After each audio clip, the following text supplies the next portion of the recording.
Hola, ¿qué tal? Bienvenidos a todos esta tarde a este webinar sobre el manejo y uso de VKO4.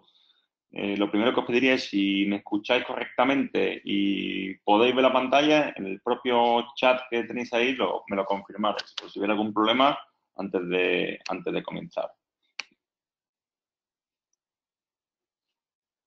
Sí, comentan ahí que se ve bien y se escucha, ¿vale? Pues gracias por el feedback. Bueno, lo primero que todo, como todos los webinars que se hacen de VKO, tienen todos una parte de ciencia y otros como también tienen parte de opinión. Vais a ver un poco comentado ambas cosas, bien desde el punto de vista teórico y científico y también opiniones que usamos nosotros como entrenadores. Con lo cual, hay una parte que será evidentemente subjetiva que se pueda compartir o no. ¿Qué es lo que vamos a ver en este primer webinar? Lo primero es que está enfocado a usuarios que sean nuevos de VKO4 y no conozcan bien las métricas y el funcionamiento del propio software.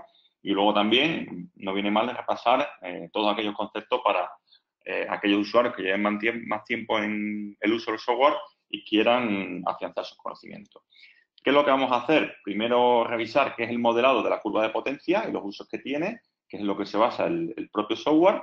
Luego comprender cada una de las métricas que se derivan de ese modelado, que son la Pimax, PRC, Stamina, Time to Exhaustion, la veremos una por una. Y luego casos de estudio de ciclistas en base a esas métricas. Es decir, según la modalidad deportiva que practiquen, ver cuáles son las métricas iniciales que hay y dónde se ha llevado esas métricas con objeto de optimizar el rendimiento del deportista. Así que básicamente esa va a ser la agenda del día. Si os parece, explico todo de corrido y al final dejamos un pequeño rato para dudas, que escribáis en el chat y podamos debatir entre todos. Como sabéis, el modelado de VK4 es el Power Duration Model, que se llama el modelado de potencia de duración en el tiempo, y el software en sí trata sobre cómo funciona dicho modelado. Se trata de un software que tiene un motor de análisis y que realmente lo que hace es, ¿veis el cursor sobre el PowerPoint, imagino, no? ¿Lo podéis ver? ¿O solo lo veo yo? Si alguien me lo puede decir ahí. Sí, sí, se ve. Vale. Básicamente recoge todos los datos del deportista, tanto en entrenamientos como en las competiciones. Esos datos, a través de un proceso matemático de análisis de algoritmos, los procesa y lo que hace es un modelado y lo lleva a cabo a un display, que es el propio software, donde tenéis distintas charts, distintas gráficas y os aporta de manera depurada toda esa información que se ha recogido tanto en entrenamientos como competiciones. Es lo que antiguamente había, a los que llevéis tiempo entrenando y demás, o habéis sido deportistas, el antiguo diario de entrenamiento del deportista de manera con números y de manera mucho avanzada y que sea capaz del software de procesar y limpiar toda la información que queráis visualizar dentro de ella. Ya veremos cómo lo podemos hacer. A fin de cuentas, lo que decía anteriormente, la comunidad de deporte de resistencia necesita un software específico para analizar todo ello y que tenga un modelado bueno que nos permita dar soluciones a los problemas que nos encontramos. Lo primero que necesitamos es entender cómo funciona el modelado de rendimiento humano, cómo un deportista funciona en competición, en entrenamientos, y en base a todos los datos que tenemos de esos entrenamientos, competiciones, cómo podemos modelar su rendimiento, saber cuáles son sus puntos fuertes, cuáles son sus puntos débiles y qué tenemos que optimizar en base a lo que él quiera llegar a ser o las competiciones que quiera llegar a destacar. Entonces, estos modelados están todos basados en datos de entrenamiento, en este caso de datos de potencia. Deben de ser modelos cuantitativos que se puedan cuantificar, también predictivos, en el sentido de que nos ayuden a predecir ciertos rendimientos, como no que sean fiables y ejecutables. Es decir, que esa predicción que se haga y esa cuantificación, el propio deportista la pueda llevar a cabo. Eso es lo que se conoce como el modelado de rendimiento humano. ¿Cuál es el primer modelado que aparece dentro de la comunidad científica? Es el modelado de potencia crítica de Monod. Esto se remonta al año 65. Monod y Sherrett llevan a cabo este modelado, que es el de potencia crítica, que lo habréis escuchado muchos de ustedes. Si os fijáis, lo que pretende es ver en el tiempo, en vez de aquí la escala, en segundos, y aquí lo que es la potencia, a qué tiempos el deportista llega a la extenuación y no es capaz de sostener la potencia. Y como podéis ver, que desde valores de alta potencia en espacio-tiempo se va prolongando en el tiempo y esta curva se va achatando y es lo que se conoce como la critical power. Después, ese pequeño área que queda entre la critical power y la propia curva, toda esta área que hay aquí, es lo que es el concepto de vatio prima, que no es más, hablando de manera general, como el depósito de kilojulios anaeróbico que tiene el deportista. Es decir, una vez que pasa esa potencia crítica, cuánto tiempo es capaz de sostener el esfuerzo hasta llegar al agotamiento. Este era un modelo básicamente predictivo y tenéis, por ejemplo, la página Cycling Power Lab, no sé si la conocéis, os la pongo aquí, ¿vale? Un momentillo, la veis, imagino, ¿no? Sí, la veis, vale, estupendo. La página Cycling Power Lab, tenéis aquí el modelo de potencia crítica de Monod. Imaginaros que tenemos un deportista que saca 320 vatios en 5 minutos. Y en 20 minutos es capaz de desarrollar una potencia de 290. Y coloco aquí su peso de 65.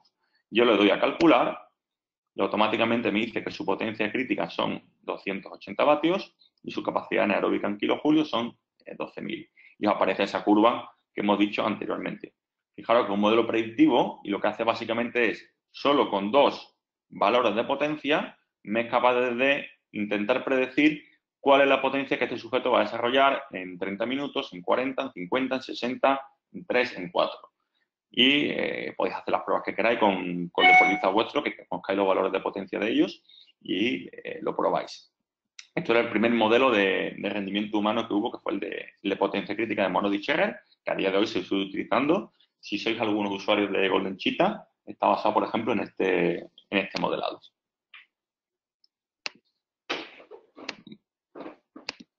Vale. ¿En qué consiste el atleta moderno de hoy en día? Hay por ahí una imagen muy buena de Ray Marker, no sé si lo conocéis, que es este ingeniero que prueba todos los dispositivos electrónicos a día de hoy, de tanto GPS, potenciómetro, acelerómetro, etcétera, y hablaba de que una imagen que tenía que el corredor de maratón, el atletismo moderno, iba con 20, 30 aparatos encima para cuantificar el rendimiento. Con ciclismo pasa igual, hoy en día tenemos desde potenciómetros, tenemos también GPS, pulsómetros, ya incluso utilizamos acelerómetros en temas de biomecánica, con lo cual cada vez se está informatizando mucho más y apareciendo la tecnología. Y para eso hace falta tener un modelado de rendimiento humano que sea lo más robusto posible, es decir, que sea lo más eficiente y que sea fiable a la hora de nosotros trabajar con el deportista. Ahí aparece lo que es el modelo de potencia de duración de VKO4, ¿vale? Este modelo estuvo desarrollado por el doctor Andy Coogan, que es uno de los mayores exponentes de la fisiología en el ámbito del ciclismo. Lo conoceréis todos por ser uno de los pioneros en desarrollar toda la metodología de entrenamiento por potencia, con su libro de Entrena y corre con potenciómetro, que se tradujo al español hace 3-4 años, y él sacó un modelado que era bastante más preciso que el de potencia crítica de Monod y Scherrer. ¿En qué consiste este modelado? Básicamente, todos los puntos amarillos que veis aquí, bueno, al igual que antes, veis una línea horizontal donde tenéis los valores temporales, desde 1 segundo hasta, en este caso, 4 horas y 20.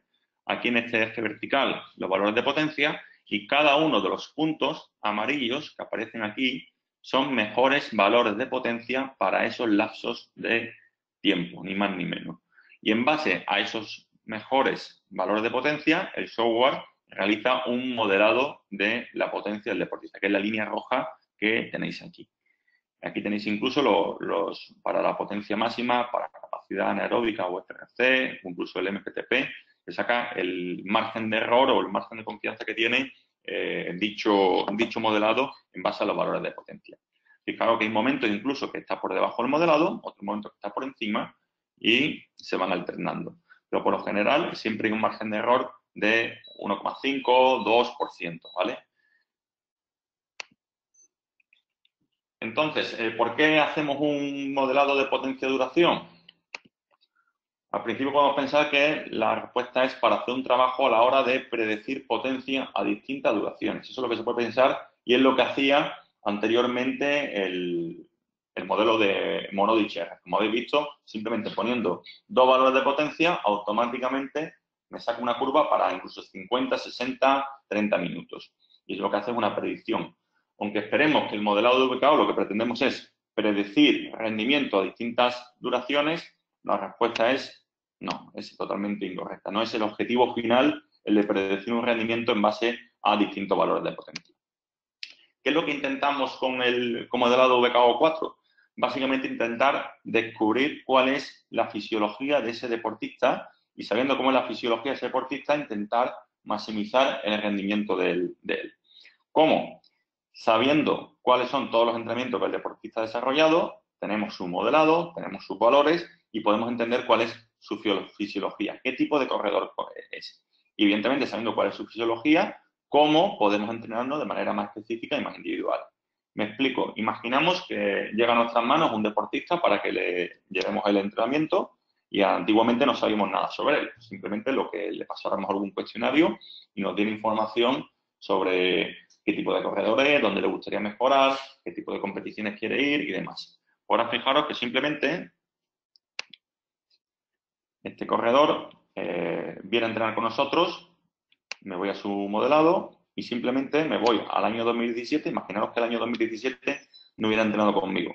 Pues automáticamente yo pincho aquí 2017, tengo aquí su curva de potencia completa con todo el modelado y sé en ese momento cuál es su potencia máxima, cuál es su FRC y cuál es su curva completa, con los mejores valores de potencia y con el modelado completo. O incluso puedo ver, con algunas charts concretas que hay, si le doy a todos los entrenamientos, puedo ver durante los últimos, si os fijáis, desde el año 2016 hasta 2018, a ver si carga un poco, que son muchos datos, vais a ver toda la carga de entrenamiento que el deportista ha tenido, fijaros, desde el primer año, segundo y tercer año completo, y tenéis aquí incluso toda la monitorización de cuál es su umbral, el MFTP lo veis en cada momento, y cuál ha sido la estimación de su consumo de oxígeno en todo momento. O sea, tenéis una información brutal simplemente de un vistazo en el caso que os llegue un deportista nuevo y no sepáis nada de él. Entonces, esto nos permite afinar mucho más todo lo que es el proceso de trabajo con el deportista. Antiguamente teníamos que tener una hipótesis, basarnos en esa hipótesis e intentar trabajar en base a ella. Bueno, pues básicamente, como veis, tenéis aquí todo lo que sería el fin de esto. No solo simplemente predecir rendimiento, sino que es entender cómo es la fisiología de ese deportista, qué tipo de deportista es y cómo podemos enfocar esos entrenamientos a partir de ahora para maximizar todo lo que el deportista necesita. ¿Qué es lo que se pretende? Bueno, que este modelo sea lo más robusto posible, como hemos dicho, nos dé la visión específica de la fisiología del deportista y cómo entender la relación dosis de respuesta. Es decir, cuando nosotros prescribimos un entrenamiento, esperamos una respuesta de él. Y muchas veces nos ha pasado con algún deportista que estamos trabajando algún aspecto concreto y vemos que no es capaz de mejorar ese aspecto. Entonces, ¿qué es lo que hacemos con ellos? Simplemente con el software, viendo cómo evolucionan las distintas métricas, somos capaces de entender si ese entrenamiento está funcionando o no está funcionando para dicho deportista. Al mismo tiempo, el propio software no es capaz de describir de manera somera cuáles son las vías metabólicas de lo que es el deportista. Esta es la clasificación clásica que conocéis todos. Por un lado, lo que es la vía anaeróbica, ausencia de oxígeno, la vía aeróbica con presencia de oxígeno, y al mismo tiempo esa vía aeróbica tiene el sistema oxidativo con grasas, carbohidratos, proteínas, y luego la vía anaeróbica, lo que sería el sistema de la queratina fosfata, lo que es el ATP, y luego el sistema glicolítico, también con carbohidratos. Vais a ver cómo el propio software nos es capaz de decir cómo es la fisiología de ese deportista. Si nos vamos al ejemplo anterior, de este deportista en concreto, lo vais a entender, pues espero que lo entendáis. Si nos vamos a su curva metabólica, por así decirlo, veis que la línea roja, ¿vale?, es el modelado de potencia suyo, ¿vale?, toda la línea. Y si, por ejemplo, nos vamos a 5 minutos, nos dice el modelado que es la potencia que es capaz de movilizar. Me subo aquí, por aquí, para que lo veáis. En 5 minutos, vale. Si me deja verlo, veis aquí que son 361 vatios para 5 minutos. Si yo pincho en 5 minutos, veis que lo que me dice el software es que 60 vatios proceden de una vía anaeróbica y 302 provienen de una vía aeróbica. Te está diciendo en cada momento, en cada punto de la curva, por ejemplo, en 10 minutos, si me voy aquí, sobre 322 vatios, 30 proceden de una fuente anaeróbica y 302 sobre una fuente aeróbica. Lo mismo si me voy a 20 segundos. Tengo aquí sobre 775 vatios, 609 proceden de una fuente anaeróbica y 166 de una fuente aeróbica. Con lo cual podemos entender rápidamente cuál es la fisiología de este deportista. En este caso, si os fijáis, es un corredor de maratón, de montaña. Si nos ponemos, por ejemplo, a un sprinter o un velocista, todos los esfuerzos más cortos, explosivos, tendrían aún más una mayor contribución anaeróbica que aeróbica de dicho deportista.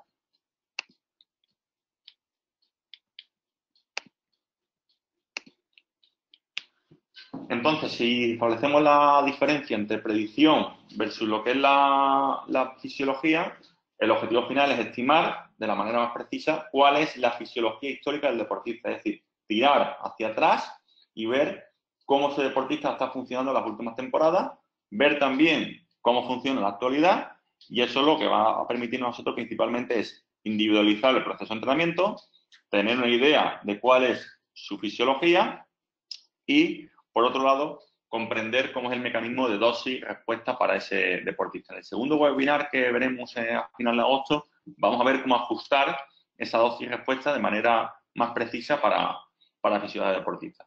Y luego, por otro lado, también nos habla de que la mayoría de modelos predictivos, como todas las predicciones, tienden a sobreestimar dichos valores. ¿Cuál es la base del modelo? Pues, por un lado, tiene caja propia y negra, es decir, en el sentido de que los autores, que son Andy Gogan, no quieren desvelar cuál es el modelado, que es el algoritmo, por el modelo de privacidad y demás, no quiere que se haga una open access, como pasa con Golden Cheetah, donde cada uno puede toquetear el propio modelado. En ese aspecto él no quiere que se haga eso. Y luego, por otro lado, los datos que vais a ver siempre en el software están basados en el rango último de 90 días. Es decir, cuando abrís el software, todos estos valores que aparecen aquí, de Pimax, de FRC, el MFTP, la estamina, tanto exhaustión, todos esos valores están basados en los últimos 90 días del deportista. Y luego necesita un pequeño rango de datos máximos para funcionar, tanto a corta duración como mediana y larga. ¿Qué quiere decir? Si nuestro deportista solo sale a hacer entrenamientos de 1 hora, imaginaros, pues el modelado probablemente fallará en larga duración, porque no hay ningún esfuerzo real en larga duración. ¿Qué es lo que se recomienda hacer por lo general? Algún que otro test de manera desestructurada, sin que haya, por así decirlo, un protocolo de esfuerzo de 5 segundos, 10 segundos, 1 minuto, 5 minutos, y luego entre 15 y 30 minutos. Ya no hay que hacer un test protocolizado como tal para intentar sacar cuál es el umbral del deportista, por así decirlo, sino que simplemente con distintos estímulos en la curva, ese modelado se va actualizando. Me explico. Imaginaros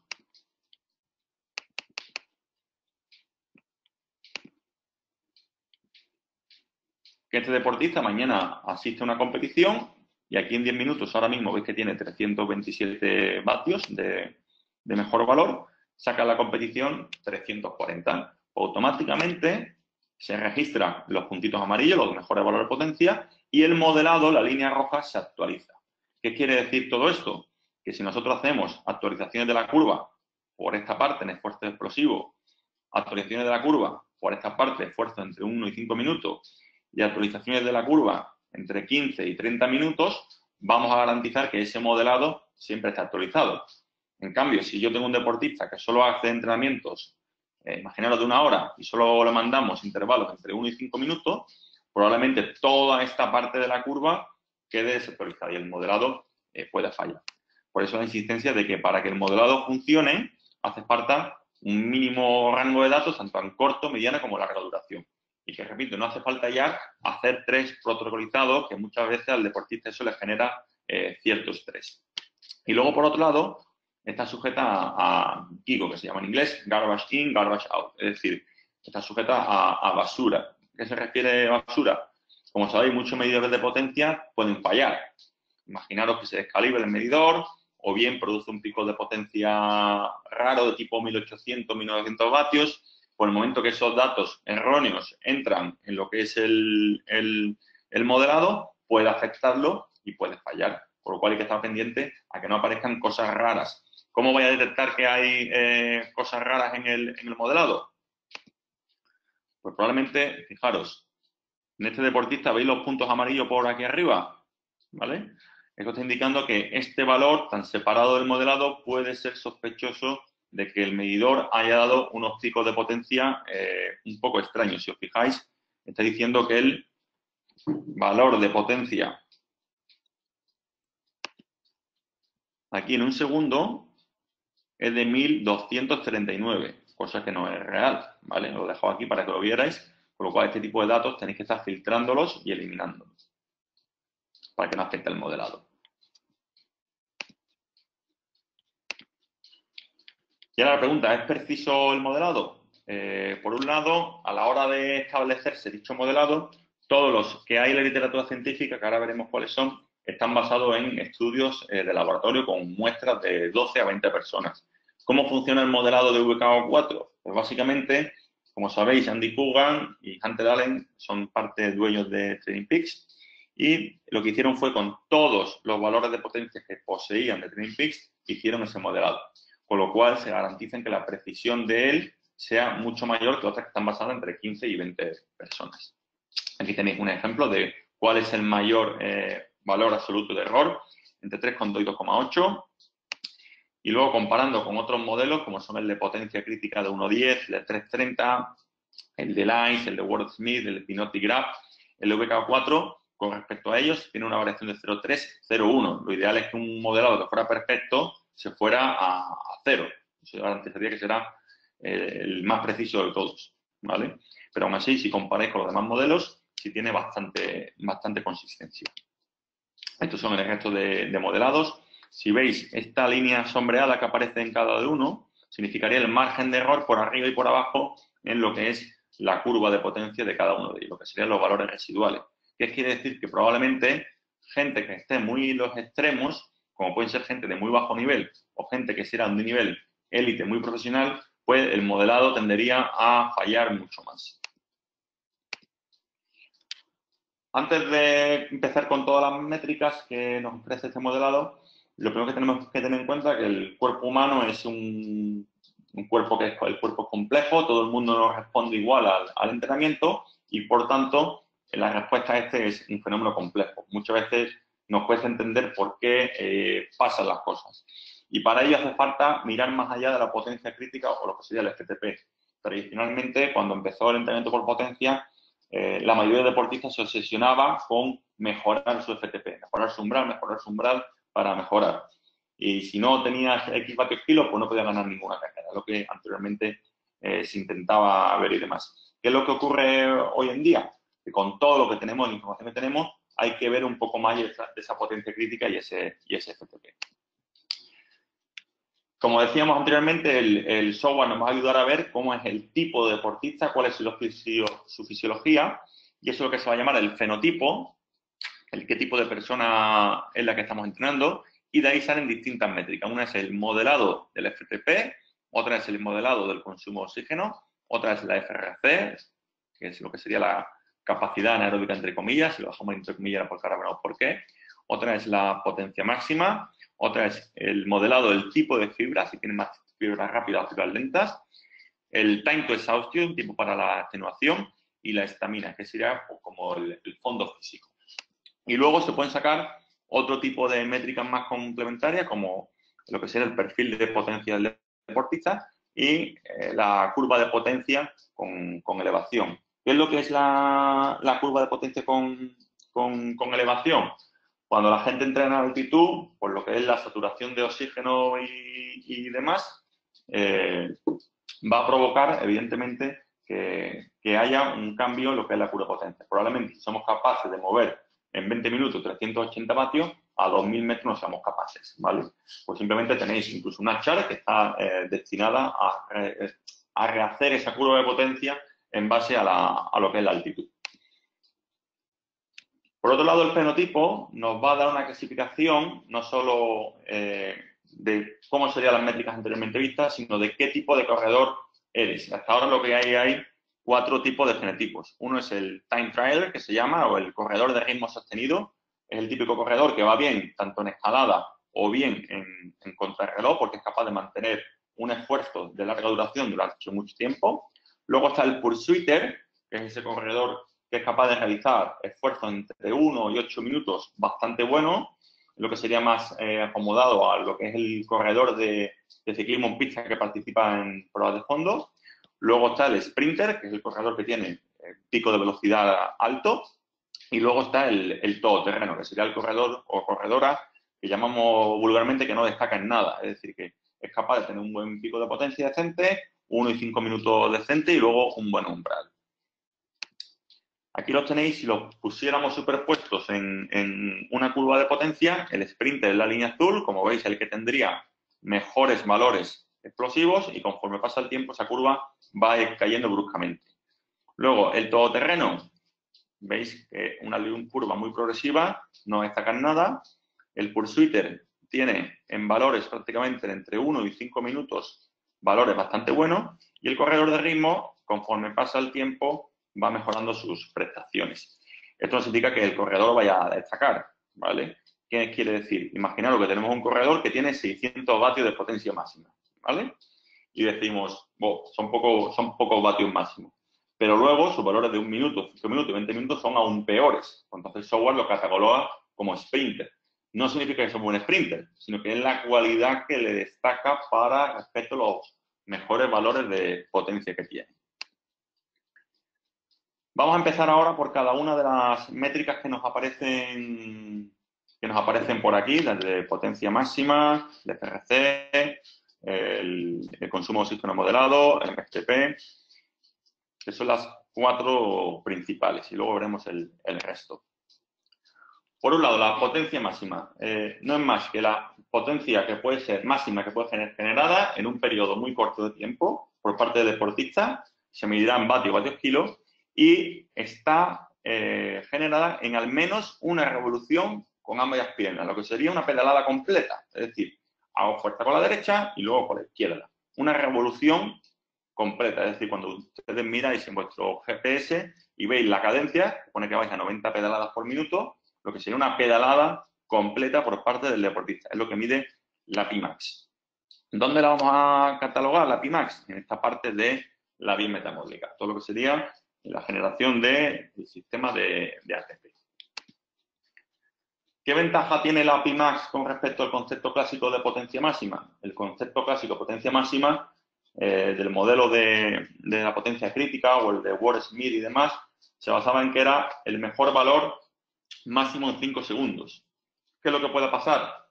En 5 segundos se puede afectar mucho por la fatiga del deportista y luego en 5 segundos, depende de cómo sea el fenotipo del deportista, pueden pasar muchas cosas. Probablemente en un velocista de pista es un valor que es crucial, mientras que en un corredor de carretera los 5 segundos no son tan importantes y es capaz de mantener un esfuerzo más lineal en 5 segundos al de carretera, mientras que el velocista tendrá un pico muy grande y luego habrá una caída de potencia en estos 5 segundos que van a ser cruciales para ver cómo va a ser el rendimiento del deportista.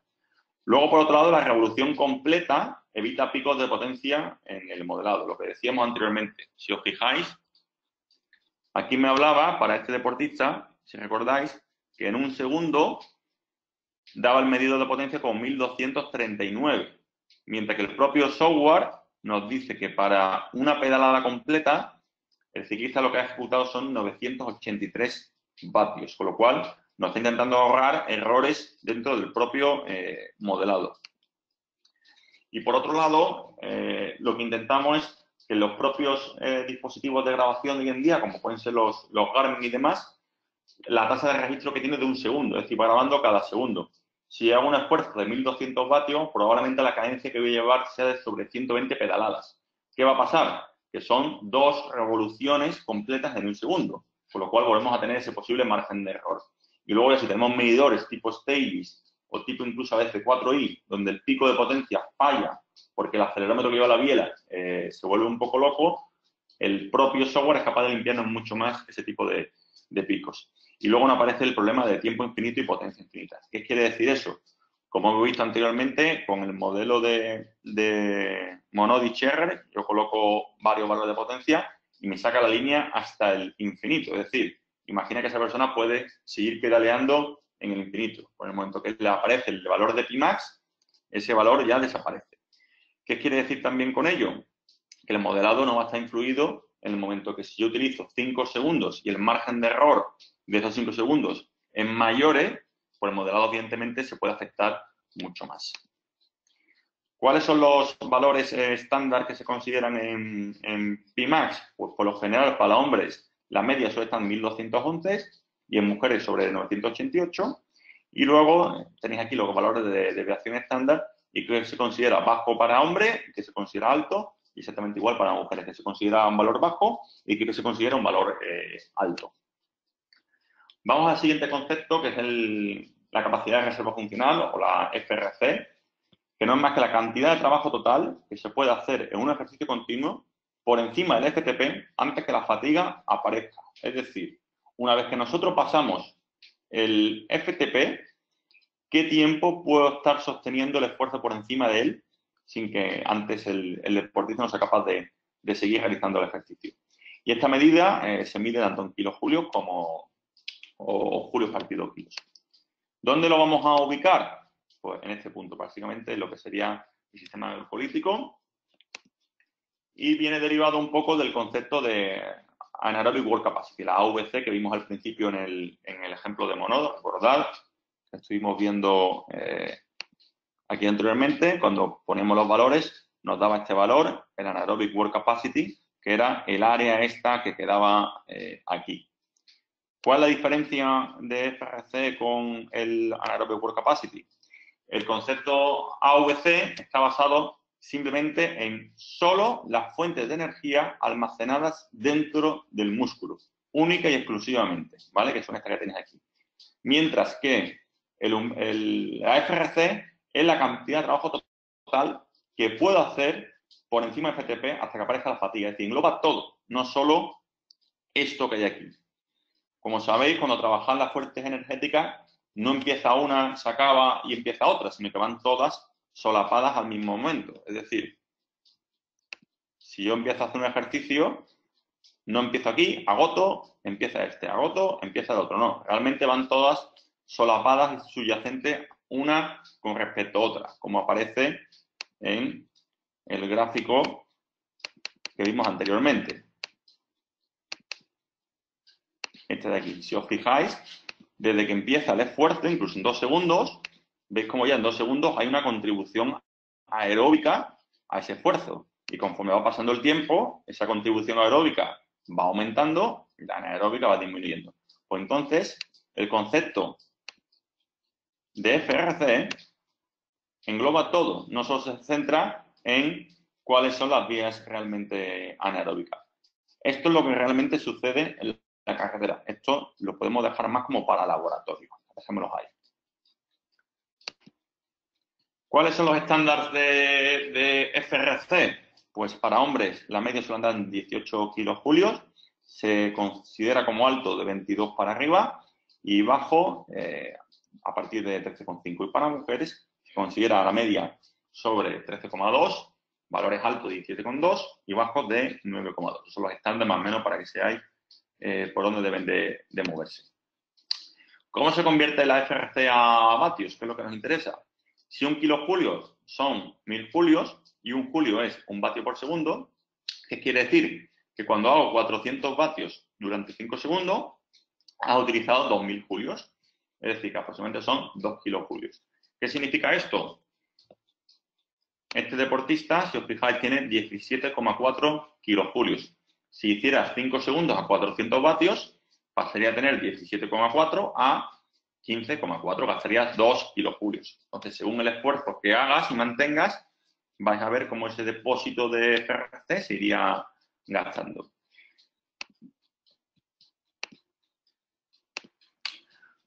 ¿Qué es lo que vais a ver? Lo que decíamos anteriormente, una vez que pasamos por encima del FTP, en este caso anterior el deportista era 317, su FTP, en el momento que ese deportista pasa esos 317 vatios, empieza a gastarse ese depósito de kilojulios. Y conforme va haciendo más esfuerzo, se va gastando hasta que llega un momento que la batería se queda vacía y no es capaz de prolongar el esfuerzo. ¿Cómo determinamos que se gaste más o menos? Pues la Pimax, la potencia máxima, va a ser la que determine el gasto o el drenaje. Esto pongo el ejemplo yo como los coches. Si mi coche tiene mayores caballos, conforme yo pise el acelerador, pues más gasolina gasta. Pues esto es exactamente igual. Un deportista que tenga una Pimax de 1500, cada vez que abre gas el acelerador, pues gasta más kilojulios, evidentemente, que uno que tenga 900 de potencia máxima. Entonces, la potencia máxima es clave en el sentido de cómo se va a gastar de rápido un depósito u otro. Cuando la batería se gasta, evidentemente hace falta descansar, es la clave del asunto y dejar que ese depósito se recupere. Evidentemente ese descanso tiene que ser por debajo del FTP. ¿Qué es importante a la hora de valorar el rendimiento en deportistas? Voy a buscar dos ejemplos que sean más o menos parejos. Me puede valer...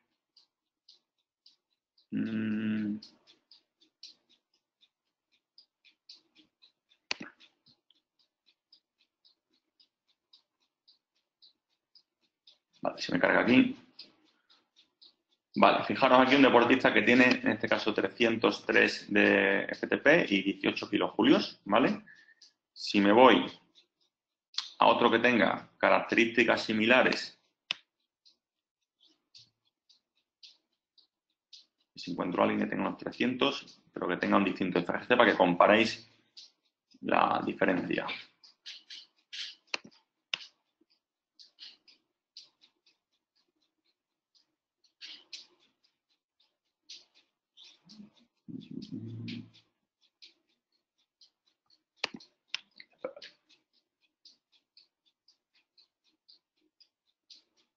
Vale, fijaros, aquí tenéis uno, ¿vale? 304 de MFTP y 12 kilojulios, ¿vale?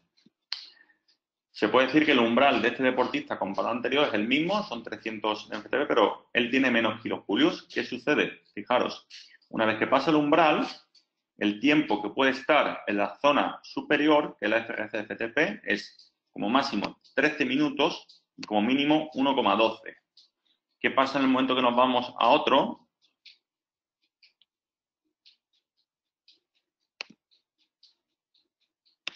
Que tiene un FRC más alto. Vais a ver la diferencia. Su tiempo, fijaros que prácticamente el umbral es el mismo, 300 vatios. Pero como él tiene una FRC más alta que el otro, una vez que pasa el umbral, el tiempo máximo es de 19 minutos, superior al anterior, el tiempo mínimo 1,42. Es decir, si ambos empezaran a subir un puerto y se prolongara el esfuerzo, probablemente el primero agotaría antes que el otro. Entonces, una vez que pasa el FTP, lo que sería el umbral, se va a marcar cuál es el rendimiento del deportista.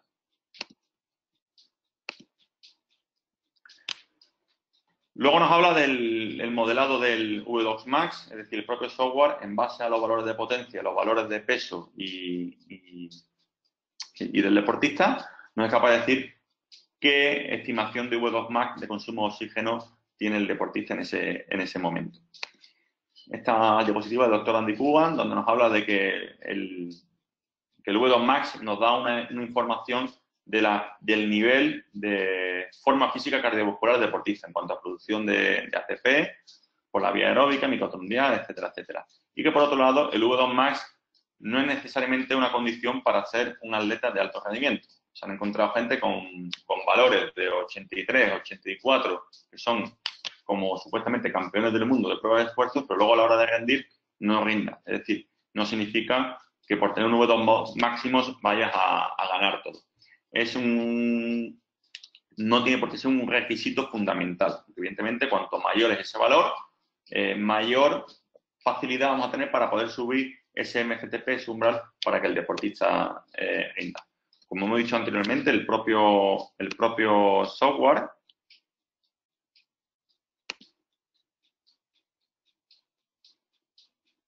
nos va a ir dando un modelado de cuál es dicho umbral en todo momento, pero umbral no, cuál es ese consumo de oxígeno. Fijaros, aquí están puestos el año, este último año, si os fijáis, aquí en este momento, si lo paro aquí concretamente, en 28 del 10 de 2017, por ejemplo, me da la estimación de 71,3 para un MGTP de 305. Y si me voy ahora a 2018, por ejemplo, me voy ahora a día 14 de agosto, que es hoy, me dice que ahora mismo 75,4 el consumo de oxígeno y el MGTP sobre 316, ¿vale?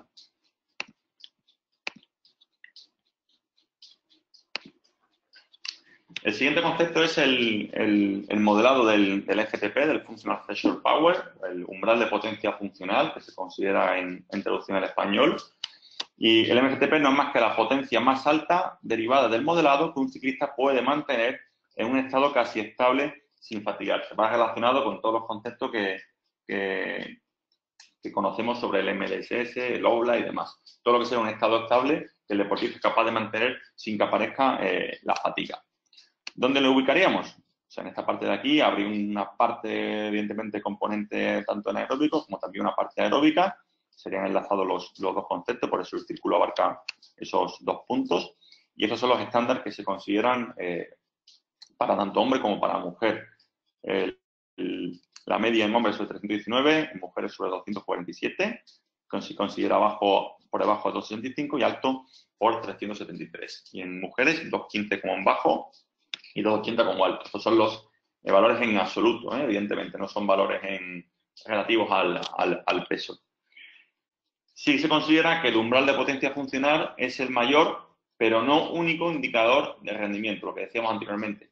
Anteriormente se ha popularizado mucho como subir tu FTP o subir tu umbral de potencia funcional te va a llevar a un éxito, evidentemente te va a ayudar a que mejores y que consigas resultados, pero no es el único, porque como hemos visto hay otras métricas como la FRC que van a determinar dicho rendimiento. ¿Dónde aparece aquí el modelado del deportista? Cuando nos vamos a su curva de potencia, al modelado.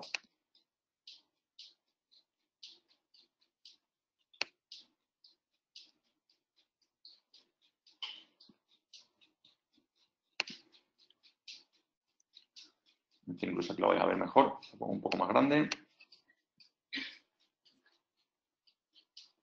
A ver si me carga aquí. Vale. Si os fijáis, me marca ahora mismo que el modelado del deportista es sobre 313 vatios, ¿vale? Y un time to exhaustion sobre 35 minutos. Si me voy a 35 minutos aproximadamente, ¿vale? Aquí veis como la curva prácticamente se aplana y a partir de aquí empieza ya a caer, ¿vale? Pues eso es lo que nos sería el punto del MFTP deportista. Todo este tiempo que está aquí muy estable se considera lo que sería el modelado del MFTP. Y si ya me voy a los últimos 90 días, lo vais a ver incluso más claro porque los datos aquí arriba son sobre 90. Vais a ver más claro la curva el punto de inflexión de la curva. Viene aquí de cargar. ¿Vale? Si os fijáis aquí en sobre 35 minutos, más o menos. Vale, a partir de aquí, todo este trozo de aquí es lo que se considera el MFTP del deportista, lo que sería el modelado del umbral. ¿Cuáles son las métricas secundarias que aparecen en el deportista? Por un lado, el tipo de fibra en base a los datos de potencia, si tiene más componentes fibras lentas o fibras rápidas, el time to exhaustion y la estamina. Con respecto al tipo de fibras, tenéis una chart que es muy interesante, que son los marcadores fisiológicos. Estamos aquí los últimos 90 días y nos habla que en este momento el consumo de oxígeno es 75, su FRC son 17 kilojulios y que actualmente el 83% de las fibras musculares deportistas tienen un componente de tipo 1, ¿vale? Son fibras lentas, deportistas de resistencia. Si nos fuéramos a un sprinter, probablemente este porcentaje de fibra disminuiría, habiendo más fibras lentas. Si nos vamos a este chico, que es bastante rápido, vais a ver cómo esa distribución de fibras cambia.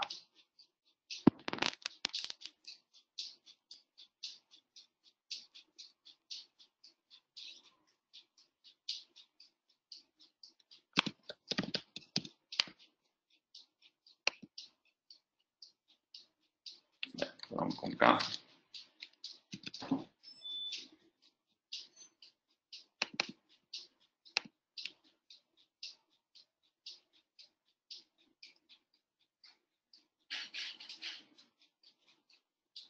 Vale, si os fijáis, casi 1400 potencia máxima, una FRC bastante alta, pues aquí la disminución tanto por ciento de fibras es mucho menor que en el anterior deportista.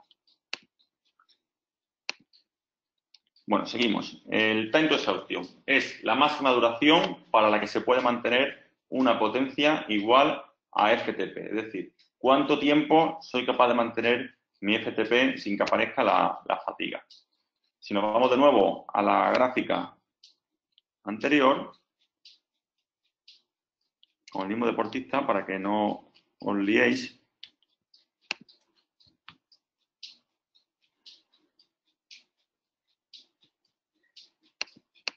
Fijaros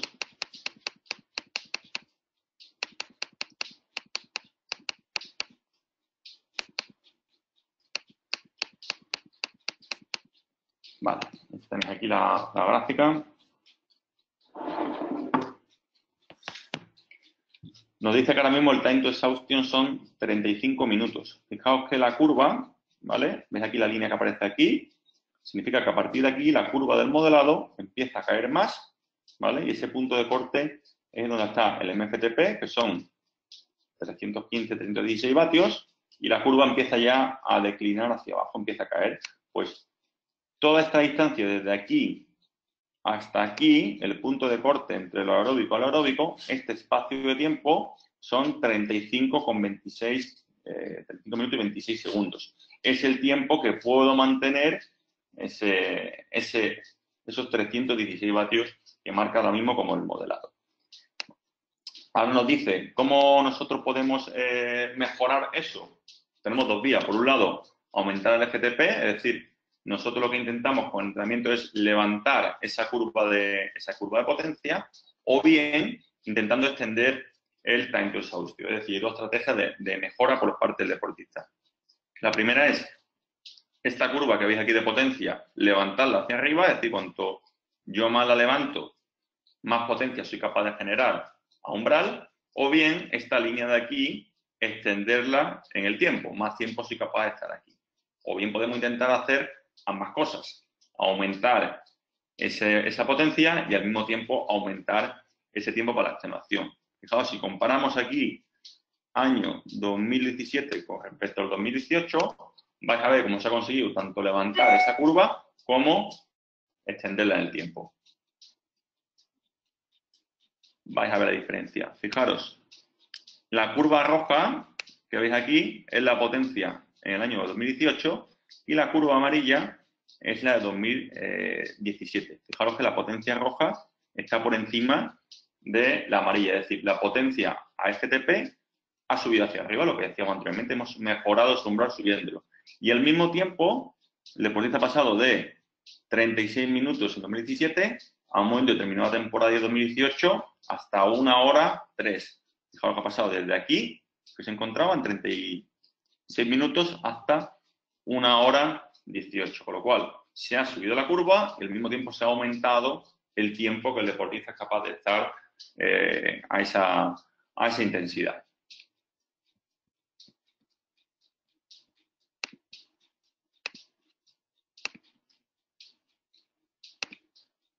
¿Qué es la estamina? No es más que una medida de resistencia a la fatiga durante el ejercicio de duración prolongada. Hemos visto que anteriormente el FRC es cuando pasamos del FTP para arriba, la medida de resistencia a la fatiga, mientras que la estamina es por debajo del FTP. Es decir, una vez que acaba el FTP y vamos a esfuerzos prolongados, ¿cuánto voy a provocar yo que esa curva no decaiga? Y se mide en un rango entre 0 y 100, ¿vale? Aunque la mayoría de individuos andan entre 70 y 90. ¿Qué quiere decir eso? Fijaros, este deportista, su estamina ahora mismo es 83. ¿Qué quiere decir exactamente ese 83? Volvemos aquí a la curva.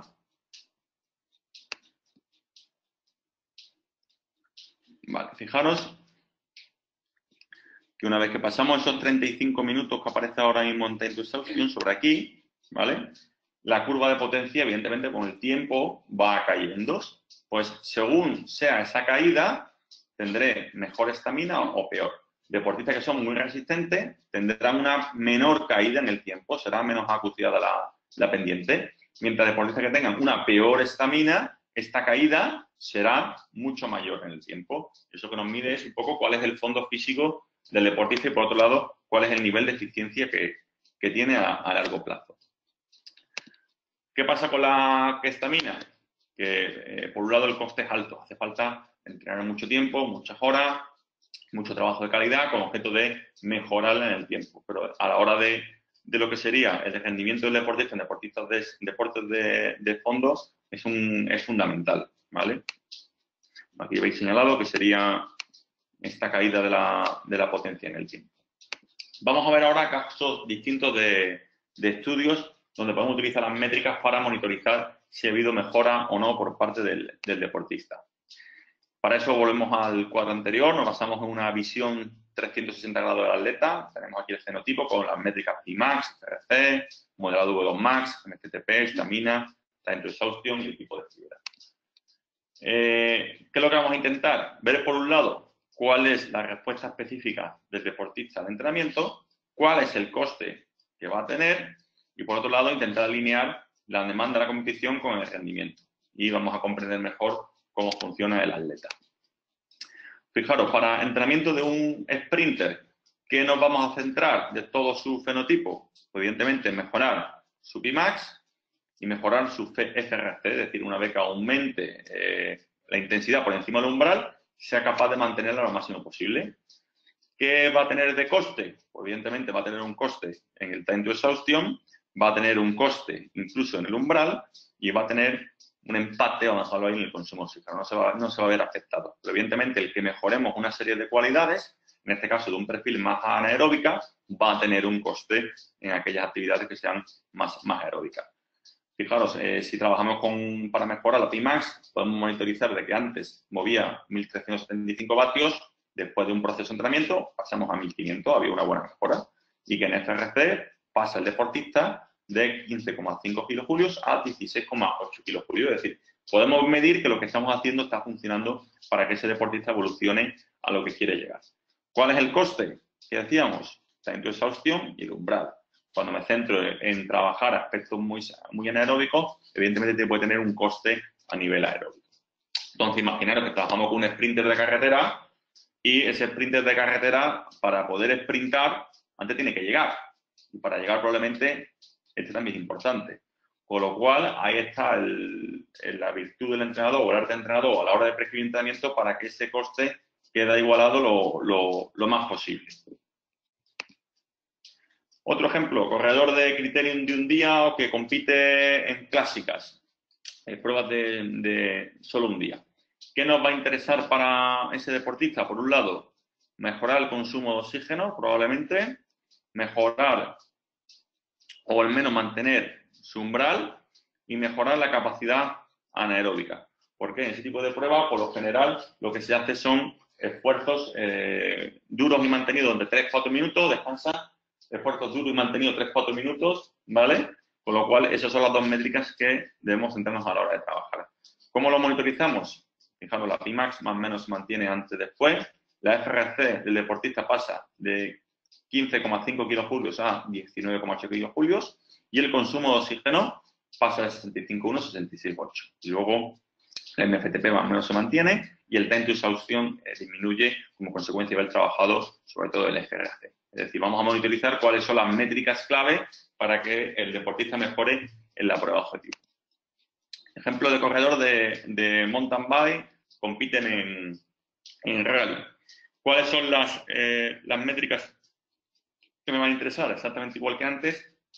Por un lado, como sabéis, en el mountain bike hacen subidas de 3-4 minutos a la máxima intensidad, luego bajada por tierra y relajan entre comillas un poco, otra subida de 3-4 minutos a tope, con lo cual lo que vamos haciendo siempre son esfuerzos a V2 max prácticamente y eso también conlleva a esfuerzos por encima del umbral, donde se gasta ese depósito. Por lo mismo, nos centramos en trabajar FRC, V2 max y fijaros la evolución del deportista.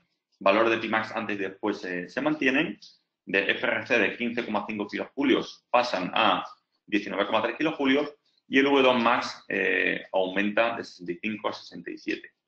El MFTP incluso aumenta un poquito y el time to exhaustión baja de 50 a 36, consecuencia de haber aumentado ese FRC, baja time to exhaustión. ¿Qué nos interesa para mejorar en una contrarreloj? Fijaros, un esfuerzo sostenido en el tiempo y aquí la estrella, está claro que es mejorar el umbral deportista y mejorar el consumo de oxígeno, porque evidentemente si yo soy capaz de elevar el techo de la casa, que es lo que marca el consumo de oxígeno, puedo subir aún más el umbral. Fijaros cómo el deportista en potencia máxima prácticamente incluso pierde, porque es algo que no va a trabajar, es un esfuerzo totalmente sostenido, y lo que más sube es el umbral y el V2 Max.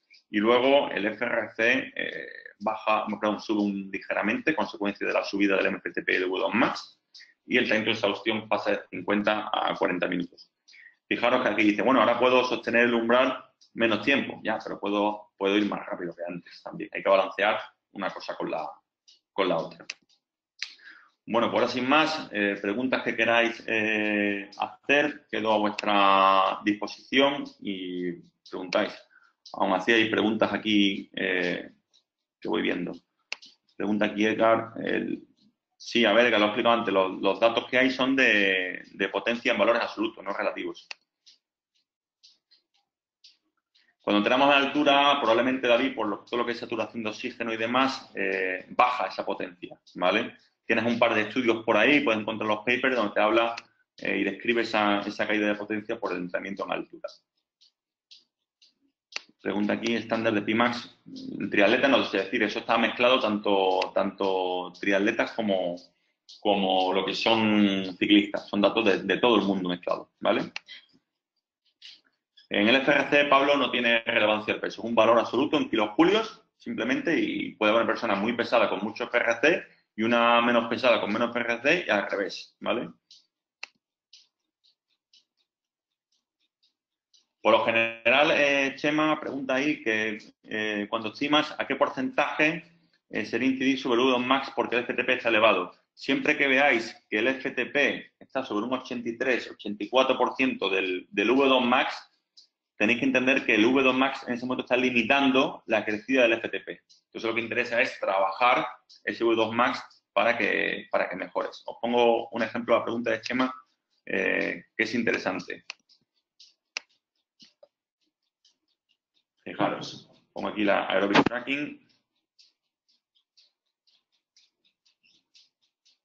Vale. Un segundo.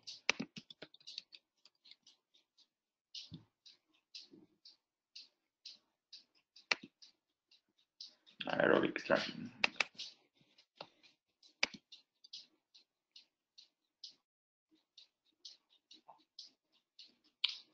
Explico la pregunta aquí de Chema de Quedas, porque la verdad que es bastante interesante. Claro, este deportista, ahora mismo en este punto, nos habla de que el umbral, el MFTP, está al 81% del V2 Max, ¿vale?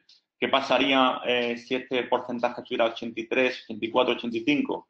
Significa que el FTP probablemente no pueda seguir creciendo porque el V2 Max hace de techo de la casa. ¿Qué tendríamos que hacer? En vez de seguir entrenando para mejorar el FTP, tendríamos que entrenar para subir ese V2 Max, ¿vale? Vale, pregunta aquí Álvaro. Ese chat, ¿no? Quieres saber dónde está, ¿no? Álvaro, ponme un correo si no te importa y te lo envío, ¿vale? Si estás interesado, ¿vale?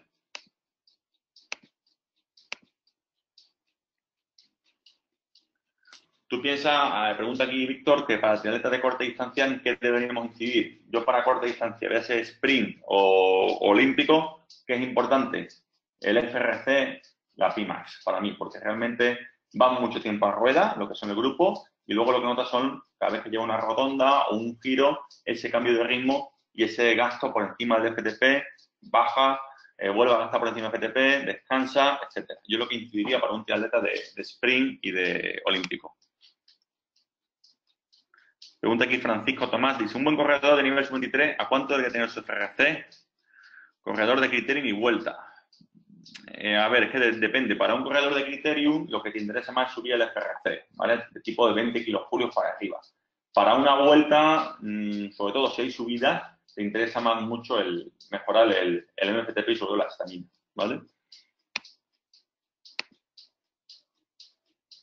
Alguna prueba de campo para estimar la potencia y V2 Max. Entre un P5 y P6 son bastante buenos para actualizar esos valores.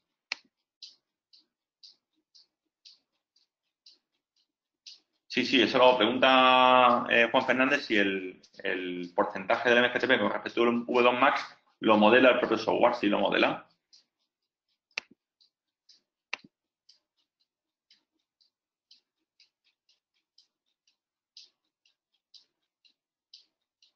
Más preguntas por ahí.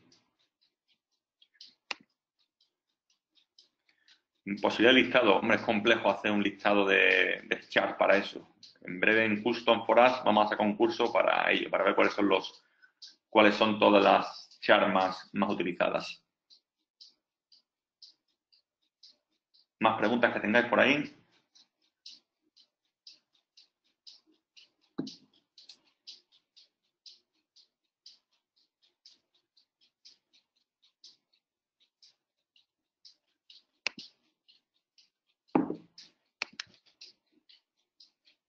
Hombre, dice, pregunta Juan Fernández, ¿puedo cambiar un modelado de un sprinter a un corredor de crono? Evidentemente tendrías que trabajar mucho con él para llevar esa evolución, pero como poder se podría, claro está.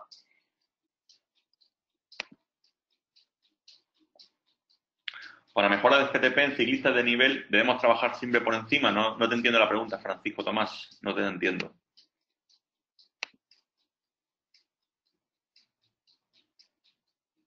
Pregunta también Pablo Poyatos si el factor FRC puede ser limitante para mejorar el V2 Max y el FTP. Evidentemente, Pablo, si te centras mucho en trabajar aspectos anaeróbicos, ¿vale? Como puede ser, por ejemplo, como pasa con un sprinter, puede tener limitaciones a la hora de mejorar el FTP, lo que decíamos antes, el coste-beneficio de cada cosa.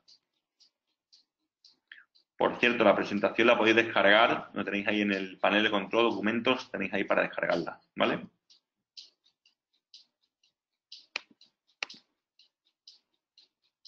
Pregunta también Robert por encima de FTP. De que depende de Francisco Tomás, depende del deportista que sea. Si tienes que trabajar de manera extensiva o de manera intensiva. Esto es complicado decírtelo sin ver datos de él. Pregunta Roberto López, ¿qué porcentaje de FTP es adecuado con respecto al V2 Max? Cuando está ya al límite 84-85, ¿vale? ¿Cuál sería la estrategia adecuada para mejorar la estamina? Pregunta Álvaro. Evidentemente eso es acumular horas, horas y horas, mejorar la eficiencia y el deportista sea capaz de que su curva de potencia caiga lo menos posible en el tiempo, ¿vale? Me pregunta Juan García si entrena algún corredor con Stride. Sí, tengo a 5 triatletas con Stride ahora mismo. Pregunta Francisco García, en una ultra en la que hay varios puertos de media sobre 10% y sobre 30 minutos, entiendo que el FTP es importante. Se debería trabajar bastante la FRC. Francisco, si es para un ultramaratón, ten en cuenta que son muchísimos kilómetros y no creo que vayas a hacer mucho esfuerzo por encima de FTP. Es decir, sería como la cicloturista. Realmente no lo harías, ¿vale? Pregunta Javier de Pedro si los E-levels se pueden traspasar de manera automática a Trainingpeaks. No, hay que hacerlo a mano, Javi.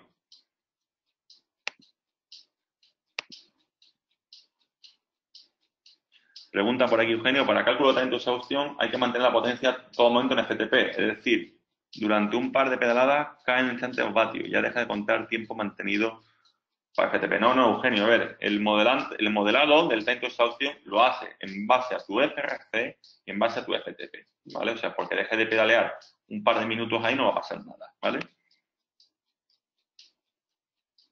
Un abrazo, Carlos. Disfruta de la playa. ¿Hasta cuándo tiene que bajar el tanto por ciento de FTP sobre V2 Max para subir el techo? A ver, te refieres, no te entiendo bien hasta cuándo tiene que bajar. Ya te digo, si estás sobre 75, 80, sigue trabajando FTP hasta llegar al 85 más o menos. Te tienes que volver a trabajar el V2 Max. Para BTT CX te refieres a XC Rally, ¿no? Yo trabajaría el FRC, V2 Max, es lo que haría, ¿vale? Tipo de entreno, me iba por aquí decirte más complicado. No hay curva de potencia para pulso, como pregunta Pablo Pollatos.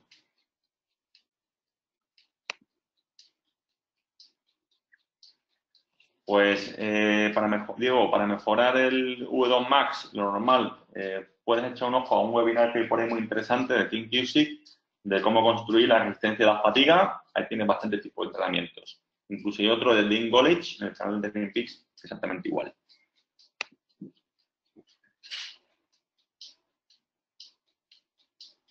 Bueno, si os parece, dejamos aquí, os dejo mi email y cualquier tipo de pregunta que queráis particular, me lo mandáis, ¿vale?